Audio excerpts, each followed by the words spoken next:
Hey, you all, Carpetbagger here, coming to you live from the gateway to the west, St. Louis, Missouri. And we've had a wonderful whirlwind trip here in St. Louis. We arrived Thursday night, biplane, went to the Darkness Haunted House, the Amazing City Museum.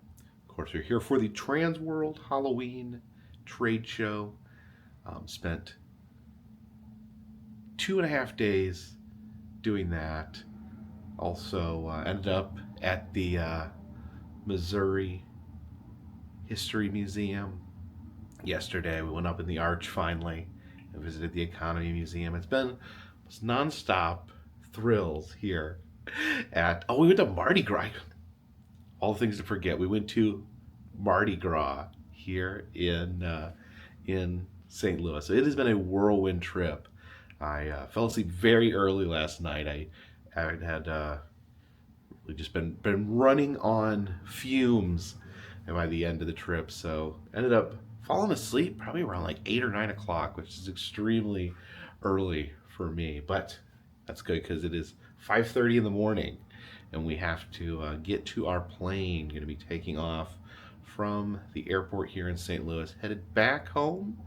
And there will not be much rest. I think I'm going to take 1 day off to spend with Jen, and then we're going to get back on the road. But yeah, we got a plane to catch, so please follow me.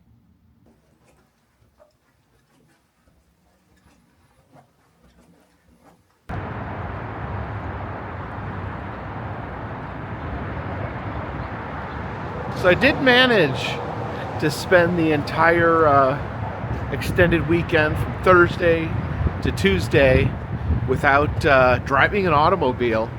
I decided against getting a rental car just because I'm trying to experience more of cities by foot.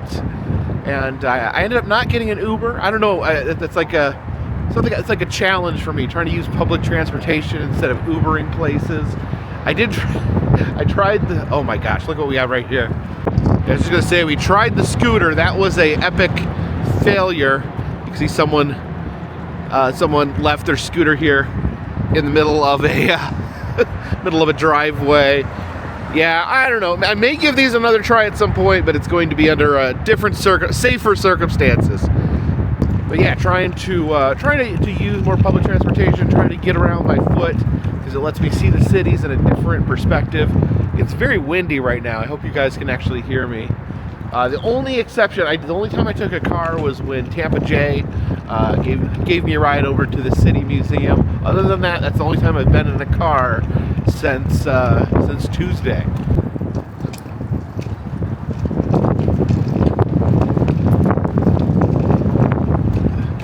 Oh, the wind is starting to pick up. Feel a few raindrops. We gotta get out of St. Louis for the storm hits.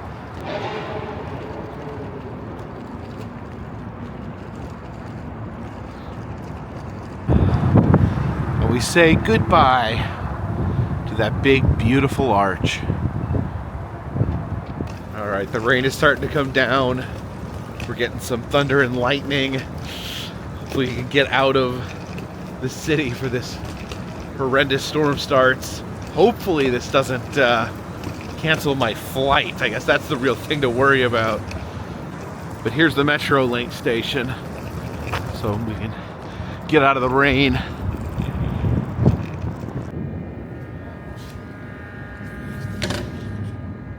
And we got the validator. I feel so validated.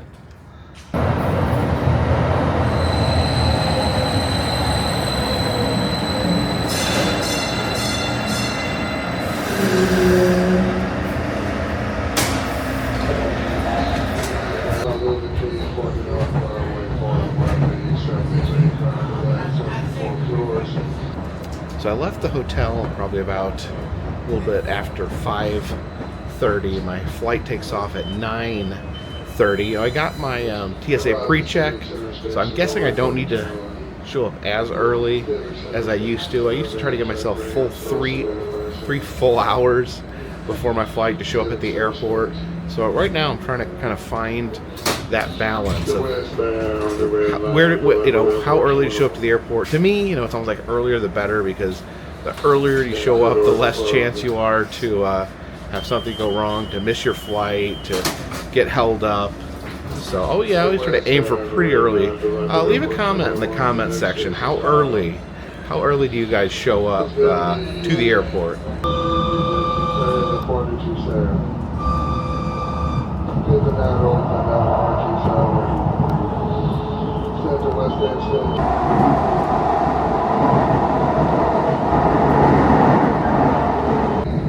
And here we are, showing up at the airport.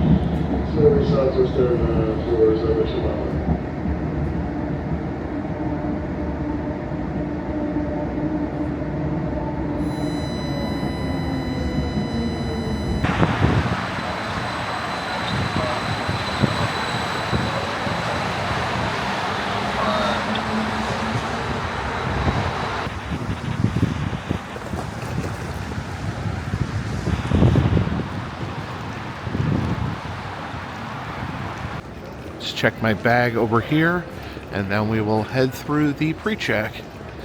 So just once again, I absolutely love the TSA pre-check. No line whatsoever. I walked straight up there. There was no one in front of me, no one behind me.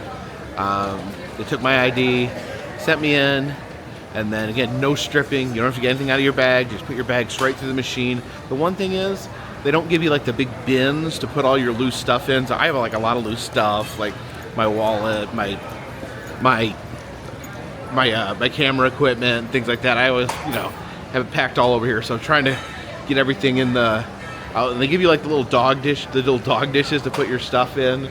So I kept forgetting stuff and then putting it in different dog dishes.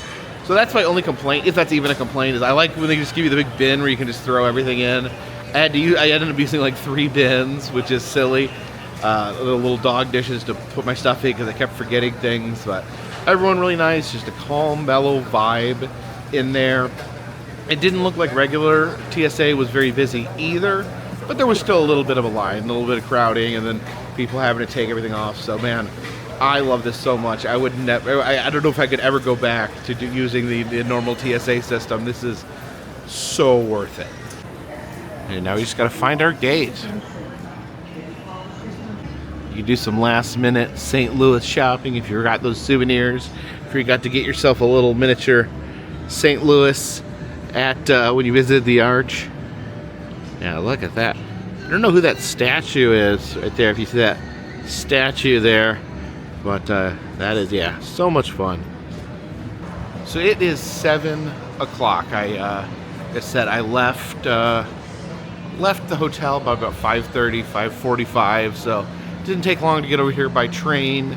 And so it's 7 now, so it's 2.5 hours.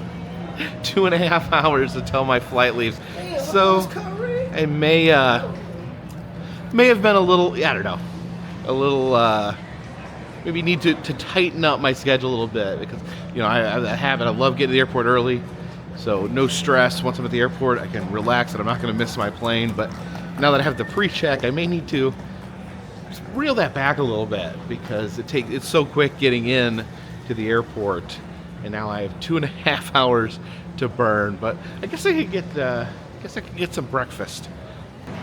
So I guess we can grab some breakfast here at the Blue Note. And I've been in St. Louis long enough to know that this has something to do with hockey. All right, let's get some bar breakfast. I think I'm going to try the brisket hash. That sounds the most interesting of all these dishes. Okay, so here is our brisket hash. See, underneath the egg, we got pieces of barbecue mixed in with hash browns. I got the eggs over easy. See, they got the runny yolk all over the brisket and hash browns. A little bit of toast to go with it as well. All right, let's dig in. Get a little bit of everything there: the egg, the brisket, the hash brown. The brisket's actually pretty decent. It gets all that egg all over everything. Very, very yummy. And we have clean plate club status. That was actually really yummy. I really enjoyed that. Definitely the best hockey bar breakfast I've ever had. And I do just love the random things you find in airports. This is a visual exploration of the International Space Station. It's just like a photographic exhibit here. We have the Three Kings public house here, but what Three Kings are they talking about? As you can see for this mural on the wall, the Three Kings are the King, Elvis, King Henry VIII, and King Kong. Here's a local photographer with their photos on display here on the wall of the airport. Look at this down here. It's actually a photo from the Darkness Haunted House. So these are supposed to be like representative of St. Louis. So I guess it would only be fitting to include the Darkness. Now I like here the moving walkway. They put the rules right there. Stand to the right, walk to the left. So if you don't want to go fast, you want to stand, you just step to the right. And if you want to walk, you just walk around people to the left. You have no idea how many people do not understand those simple rules, especially people using the moving walkway at Universal Florida. All right, our plane is here. See them putting our luggage aboard, and we should be getting aboard in just a few moments.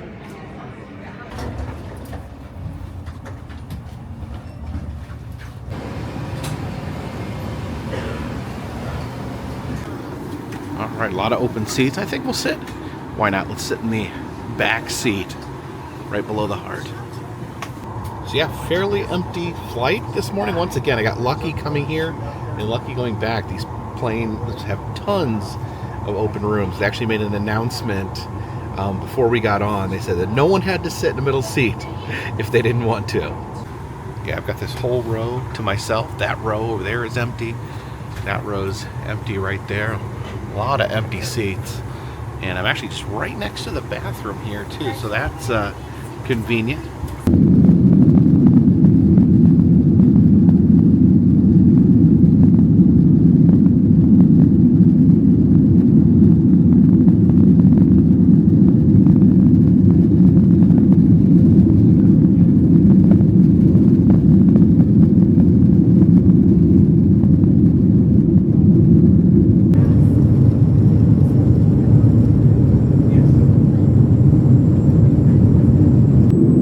There's the Old Man River.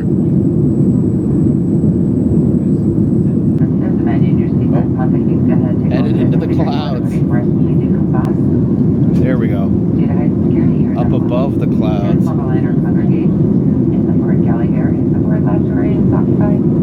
So they do offer internet on the Southwest flights. It's $8 to use, which a lot of times I do use the internet. This is only like an hour flight, a little over an hour flight, so I haven't decided yet if I'm going to turn it on or not. It's the same price regardless of how long your flight is.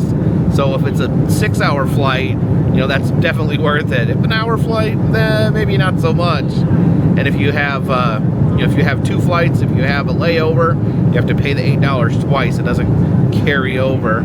Although they do offer some free TV and movies here that you can watch. Let's see what movies they have. They have Moana 2. So the new releases. Oh, they got that new Joker movie that everyone hated. I could watch that while headed back to Charlotte.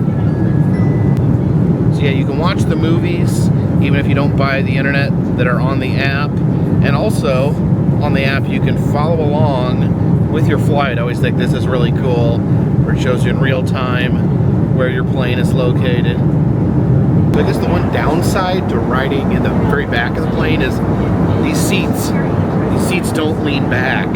But in all reality, I hardly ever put my seat back First of all, it's only like, literally it's like that much, just like a few inches you get. And then you always hear people saying how it's rude to put your seat back, and which I don't understand. I don't think it's rude. I think you paid for that space, so you're entitled to use it. But I don't know, I don't want to breach etiquette, so I don't know, just to be safe, I never lean it back. Leave a comment in the comment section. I'm really curious about this. Do you put your seat back? Do you not put your seat back? Do you think it's rude when people put their seat back?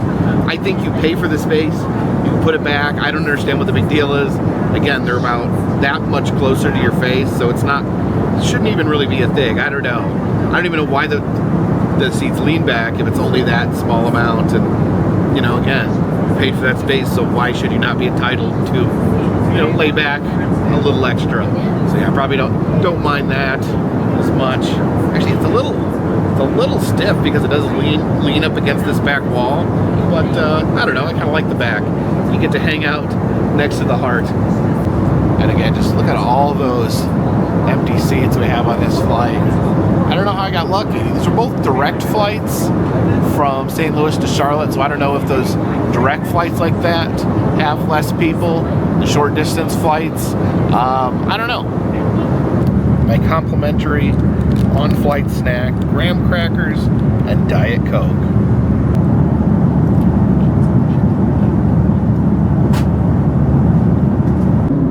We begin our descent into madness.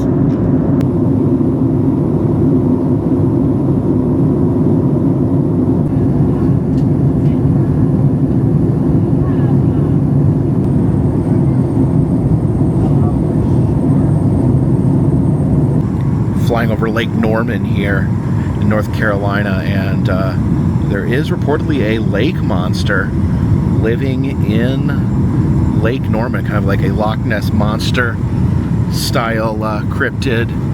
I don't know, seeing if I can spot him from a plane. That's probably the best place to look for him.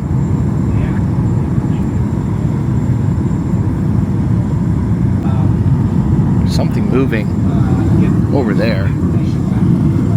Might be a boat, but something's moving.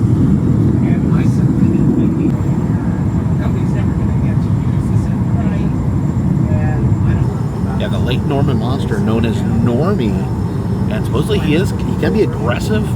Says that he's been spotted all the time. Says he's not very shy. Says people see him all the time in the lake, and he even bit the flipper off of a scuba diver. So it didn't bite his foot off, but pulled his flipper off, and the scuba diver said that he also had a rash that Normie brushed up against him and left a slimy substance on his leg, which caused a rash. So I don't know, maybe we need to return to Lake Norman at some point and see if we can find find Normie, the Lake Norman monster.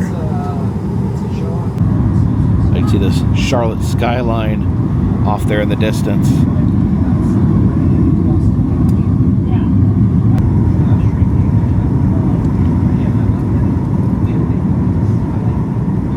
Whoa, there we go.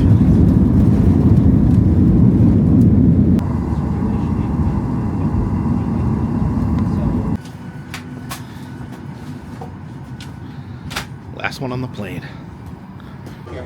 And we have arrived back in Charlotte.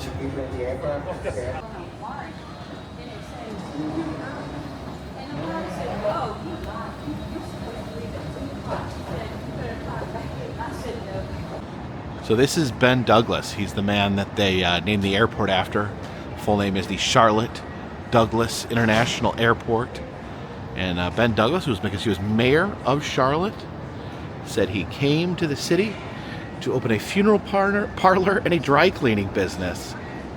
And I guess one good thing about being the last one on the plane is that your luggage should already be down here by the time you get down. Normally everyone fights to get off the plane, then comes down and stands around while the luggage, we wait for the luggage to actually come out. Let's see if we can find my bag. I need to get a more noticeable bag, because I have a black bag, and so does 90% of the other people out there. Is that mine? No. No. Oh, I think that is. That it's me.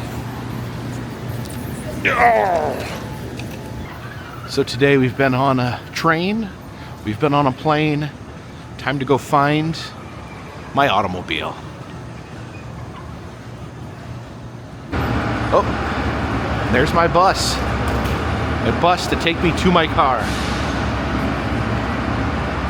So we take the train to the airport, take a plane to the other airport, then we take a shuttle bus to the garage, take my car home. It's funny how many different modes of transportation you can ride in one day.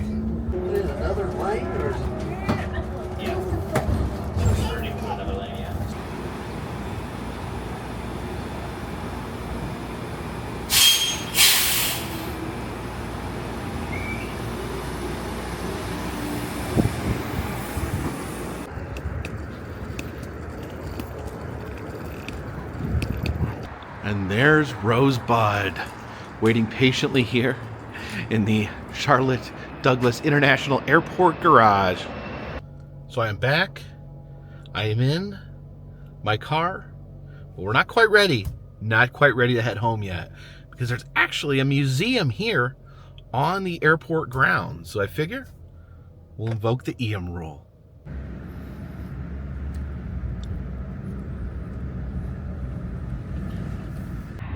We have arrived at the Sullenberger Aviation Museum, named after Sully Sullenberger, one of the most famous commercial pilots of all time.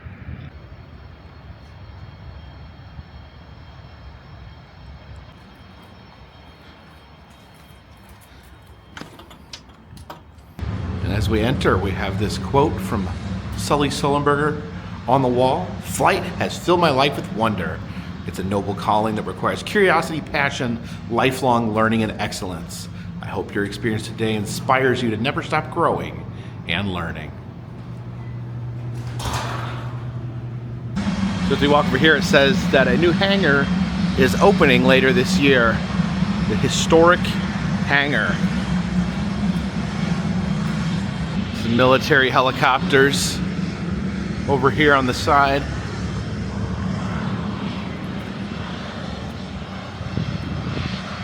Oh, look how floppy the propellers are. It's noisy over here. The museum built right next to this runway. So you can hear the planes taking off and landing.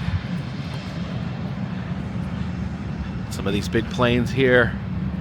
Yeah, these are, I guess they're got this sectioned off. They said they're doing some work on the new hangar that's going to be opened up later in the year.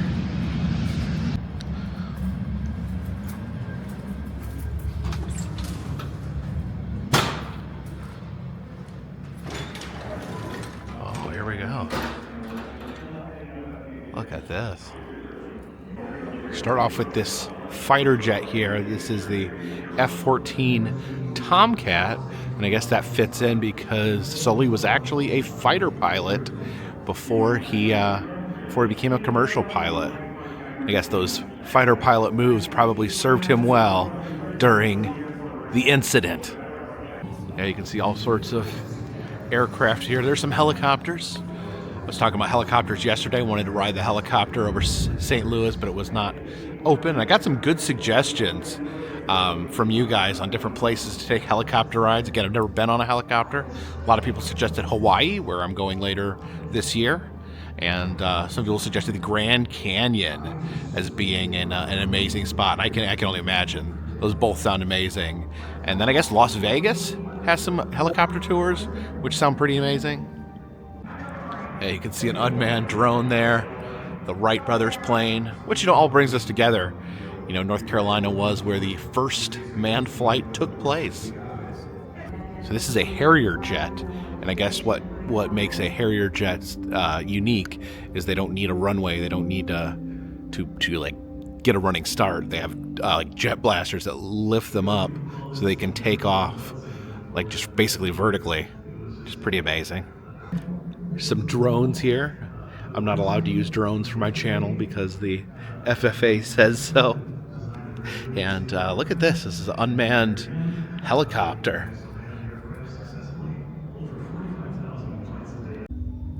Now, this case talks about commercial air travel.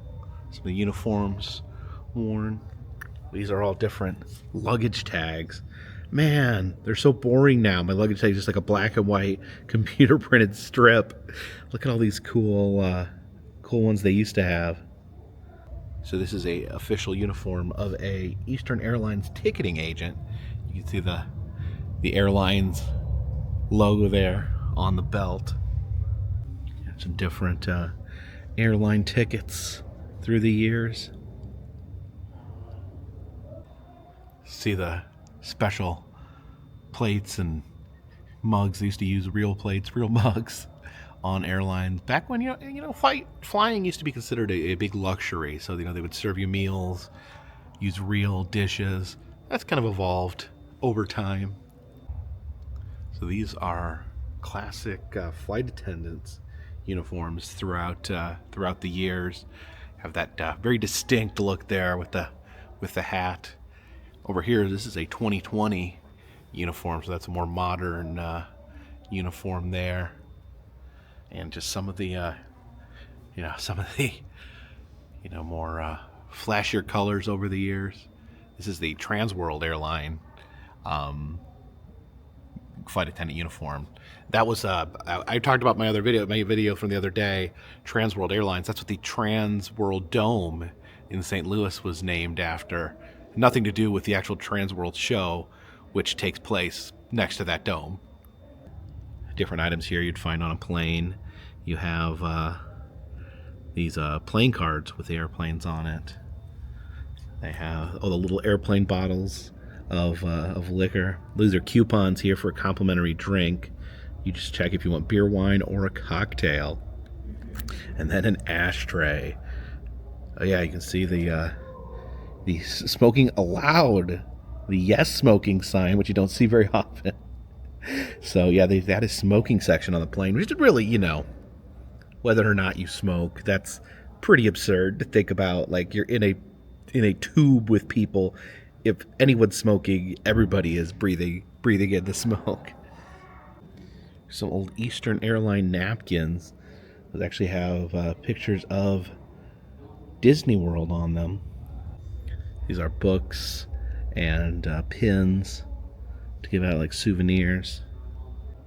There's the medical equipment used on an airline. I got to see some of this used when me and Jen flew out to Los Angeles when the gentleman had a medical episode and fell on top of Jen. There's more military craft over here. Look at this helicopter. You get a good panoramic view out the front.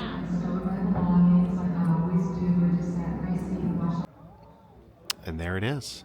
The center point of the museum, the Airbus A320.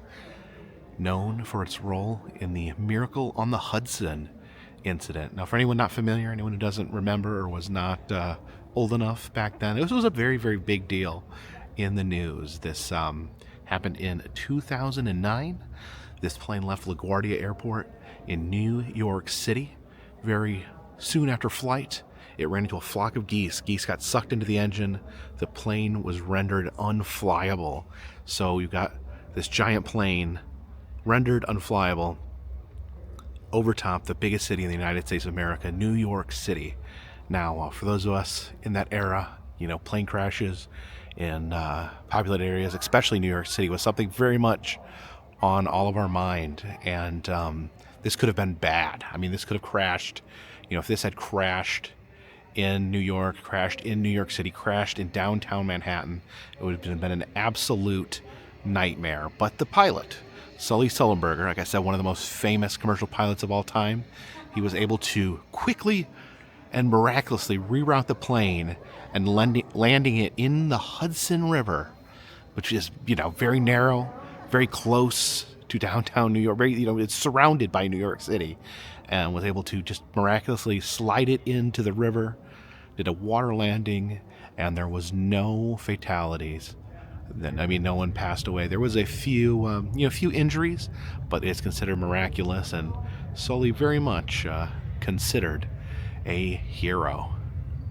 Yeah, you can see damage. They left the damage in place. The tips there. That window's broken.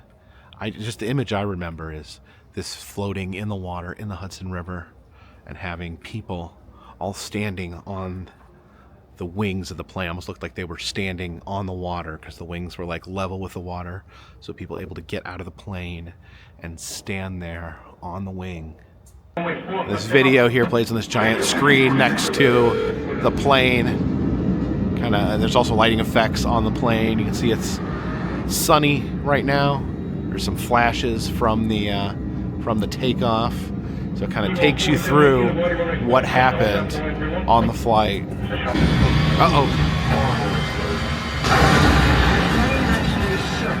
They hit the geese. Engine noise. There's silence, and I realized immediately that we were in trouble. Let's say once it hit the flock of geese, the plane went completely silent. That would have been so eerie. Door said, "We got it." Hit the water. Crazy scrape sound. For a couple of seconds, water flowing. Nobody did anything. The captain came out and there were people walking on water. I guess I did die. Oh no, and look, hovering up there. It's the dreaded goose. And here we have items from the actual flight. There is Sully's uniform and his hat. The breathing devices. Flotation devices. Yeah, some of these like manuals and stuff recovered from the plane. They're all wet and muddy. Oh, look at that. You have some of the food items.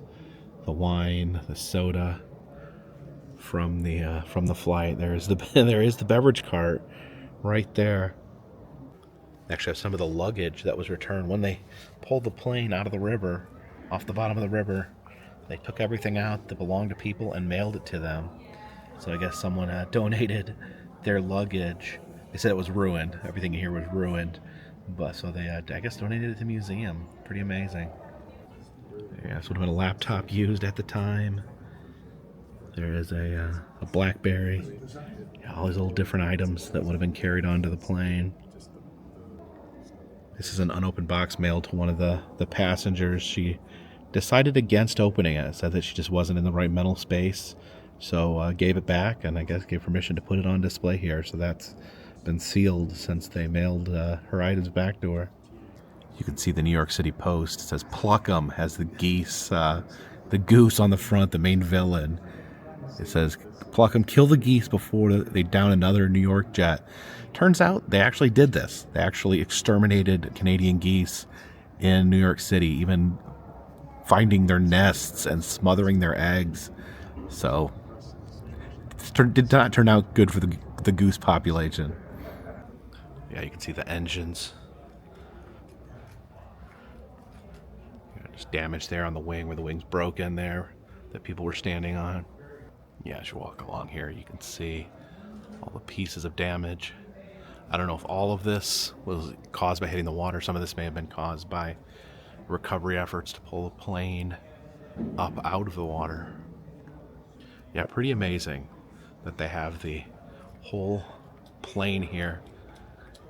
It's actually crazy to see in person, just knowing the story, hearing the story. Pretty amazing. Got another one of those wings. You see the wings were in rough shape. So it was, yeah, really, everything just kind of, they call it a miracle because everything just kind of fell in together in the right place.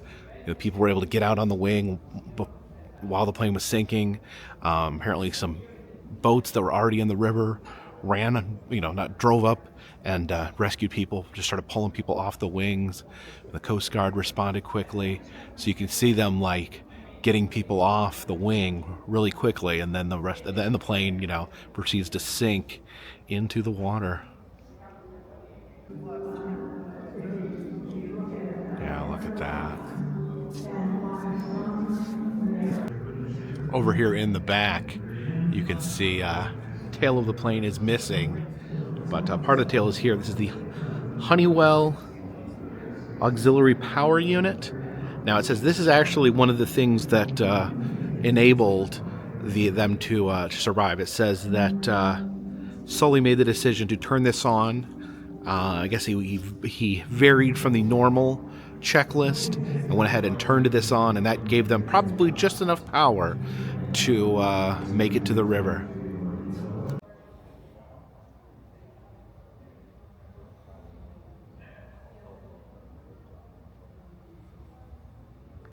There's an old school pilot training device, the link trainer. So the pilot would sit up in this little airplane and it would move. It's got like cranks and stuff, so move around and teach them how to fly in difficult conditions. Here's a Boeing flight simulator. Yeah, going into a plane, always just the unrealistic amount of dials and switches and gauges. I don't understand how anyone could possibly know what all these mean. Anyone could possibly know how to fly a plane. It just seems complicated. I guess these days the planes, they fly themselves. I guess we can get into, which one's the pilot? Where does the pilot sit? Pilot sit over here or here? I guess if this was a car, I would sit right here. So there we go. You can see the Miracle on the Hudson plane up there ahead. But yeah, look at this. I guess this is just how they learn. This is built so they can learn how to fly. There's the flap button. You got to make that go up and down to make the wings of the plane flap, so you can fly through the air like a bird.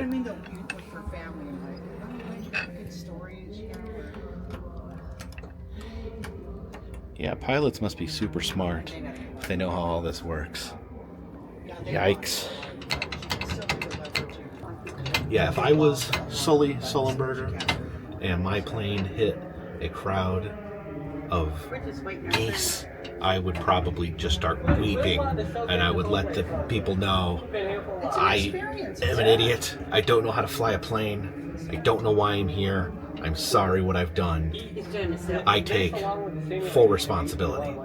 That's why they don't let me fly planes. That's why people like Sully fly planes, and I make vlogs. They have this plane out here so you can see how a plane is inspected. Shows the different things to check for. And if you're flying a little plane like this, you want to check it really, really good. It shows what to check on the interior. So I guess over here we can actually peek inside and do our checks. Yeah, everything looks A-okay. Let's get flying. And again, the airport right here next to the runway. Actually, let's hang out here a second and see if we can see a plane land. Oh, there's one coming in. Oh, here comes one.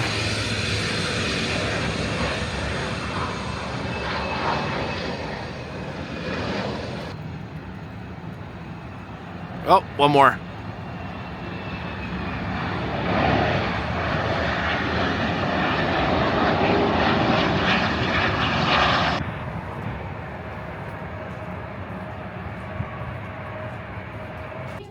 Here we exit through the gift shop. You can get your Charlotte, North Carolina shirt there. The Sullenberger Aviation Museum hats. Well, that's a LaGuardia Airport poster. LaGuardia is where the plane from the Miracle on the Hudson left from. Some plushies there. You got a pilot bear. You got a fluffy plane. No geese. No plush geese here. These different scented candles. This is the Sully scented candle, and they even have the A320 scented candle. That's the name of the plane. Interesting. Let's see what Sully smells like. It smells like man's cologne. Probably is what Sully smells like. Have your toy planes over here from all the different airlines. Southwest generally what I fly. Don't buy one of these though. Stay away from Frontier. Got some stickers here, some pins.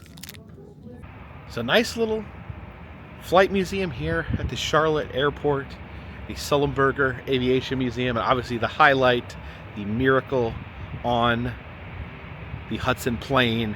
Absolutely incredible to see that in person. And I think just a tip though, you know, it's good to stop at this airport. You know, if you're using the Charlotte Airport, it's just a short drive. You know, we're still on the airport grounds. So if you're here at the Charlotte Airport, maybe watch this once you get off the plane. I think if you go in there and learn about the details of a horrifying plane crash, that then you got to go get on a plane. I think I feel better the fact knowing that I got off a plane today, that I'm not going to go get on one right now. I'm still curious about this runway though. I think we can actually get a little closer if we walk over here. Yeah, it looks like this is the American Airlines terminal and runway over behind this fence here. So let's wait and see if we can get a closer look at a plane landing.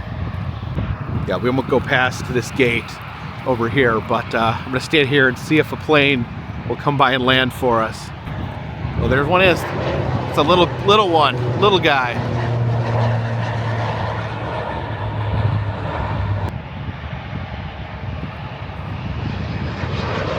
There's a little bit of a bigger one.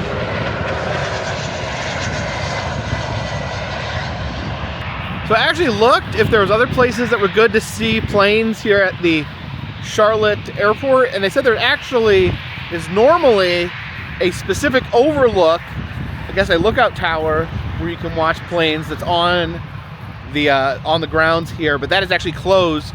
They're renovating it, and it's gonna be open later this summer, which makes me curious, like, about the best place to watch planes at airports. I wonder, yeah, I'd have to look into each individual airport if there's like specific spots where people stand to get the best views of planes. Well, here's something taking off over there. Looks like they're taking off in that direction. Holy cow, it's loud.